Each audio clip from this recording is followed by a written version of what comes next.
আমাদের সমাজে প্রায় দেখা যায় রমজান মাসে মুরব্বীরা সারাদিন রোজা রেখে ইফতারের পর সিগারেট খায় এবং পরবর্তীতে রোজাগুলো রাখে, তাদের রোজাগুলো কি হচ্ছে ইসলামের শরীয়ত মোতাবেক জানতে চাই।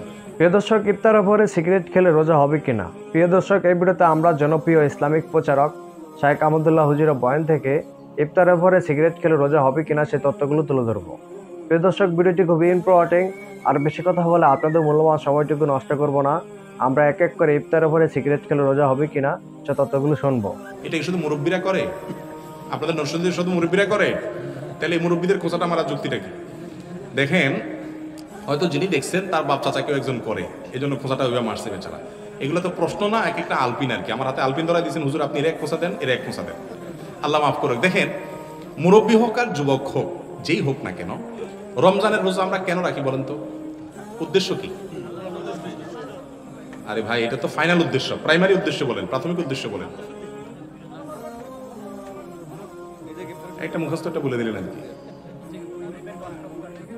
ভাই দেখেন, যে কোনো ইবাদতের একটা আছে ফাইনাল টার্গেট, একটা আছে প্রাইমারি টার্গেট। আমরা ওযু করি কেন?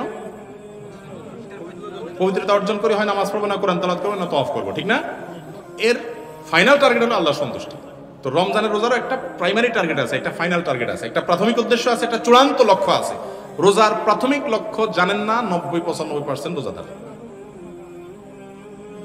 রোজার প্রাথমিক উদ্দেশ্য আল্লাহ কোরআনে বলেছেন, কুতিবা আলাইকুমুস সিয়াম কামা কুতিবা আলাল লাযিনা মিন ক্বাবলিকুম লাআল্লাকুম তাত্তাকুন। তোমাদের উপরে সিয়াম ফরজ করা হয়েছে, তোমাদের পূর্ববর্তীদের উপরে ফরজ করা হয়েছে যেন তোমরা মুত্তাকি হতে পারো। তাহলে রোজার উদ্দেশ্য কি হওয়া? মুত্তাকি কাকে বলে? যার অন্তরে আল্লাহর ভয়ে, আল্লাহর আদেশের প্রতি আজমত এবং বড়ত্বের কারণে হারাম থেকে বেঁচে থাকার চেতনা যার অন্তরে আছে, এর বলে কি? মুত্তাকি। রমজানের রোজার উদ্দেশ্যই হলো যাতে করে আমাদের ভিতরে আল্লাহর ভয়ে হারাম ছাড়ার চেতনা তৈরি হয়।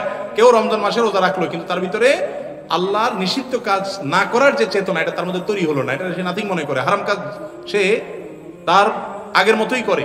তাহলে এই ব্যক্তির রোজার প্রাথমিক উদ্দেশ্য সফল হলো না। আর প্রাথমিক উদ্দেশ্য যদি কোনো ইবাদতে সফল না হয়, চূড়ান্ত উদ্দেশ্য সফল হবে না। এই জন্য রমজানে রোজা রেখে যদি আপনি বিড়ি সিগারেট খান, খারাপ কাজ করেন, শুধু বিড়ি সিগারেট কেন, অনেক ঘুষখোর আছে, আমি শুনছি যে ড্রয়ার খুলা ওই ঘুষ দাতাকে বলে, ভাই এখানে রেখে দেন, রোজা আছি তো ইফতার করে নেব। বুঝতে পারছেন? ড্রয়ার খুলে দেয় অফিসে, বলে ভাই রোজা আছি তো এখানে রাখে দেন আপনি, আমি ইফতারের পরে ধরবো। এখন রোজা রেখে ধরবো না, তাহলে রোজা নষ্ট হয়ে যাবে, হুজুর বলছেন। বুঝতে পারছেন কথা? তো এই টাইপের তাকওয়া যদি হয়, আপনি দিন ধরে রোজা রাখলেন, সন্ধ্যার পরে আপনি রেলগাড়ির ধোয়ার মতো আপনি একটার পর একটা ছাড়তে থাকলেন বিড়ি সিগারেট খায়, ভাইরা আমার, তাহলে আপনার রোজার উদ্দেশ্য হাসিল হয় নাই। অন্তত কমায়া কমায়া আস্তে আস্তে নিজে ভালোর দিকে আসতে হবে। আল্লাহ আমাকে আপনাকে সবাইকে রমজানের রোজার যে উদ্দেশ্য আছে সেই উদ্দেশ্য পূরণ করে রোজা রাখার তৌফিক দান করুন। জাযাকুমুল্লাহ খাইর।